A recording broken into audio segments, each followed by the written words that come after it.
السلام عليكم ورحمة الله وبركاته. خيارتها هودا نوغو هلان ميل والباد كجوكتان دافها عالمكا هالكاني waa TV-ga caalamiga ESTV xaruntiisa magaalada Jigjiga. Khayr waxaynu soo gaarnay waqtigan idin soo tabin jiray wararka aanu ka helay dhinaca deegaanka dalka iyo caalamkaba. Waxaana tabinta wararkani idinku diyaara anigoo Faysaadan. Qodobada wararkeena ugu door karoona waxaa kamid ah tababarkii la siinayay hogaaminta sare xisbiga dimuqraadiga shacbiga Soomaalida Itoobiya ayaa galay maalintiisii saddexaad.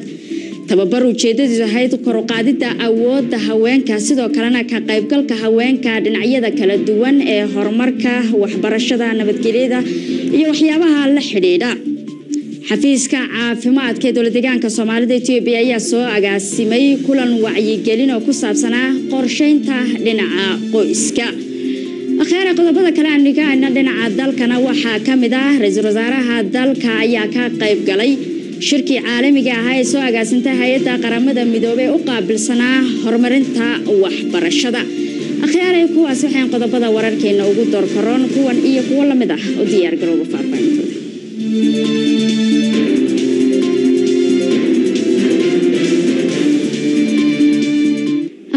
qiimaha iyo qadarinta mudan waxaad ku soo dhawaataan wararkii oo faahfaahsan.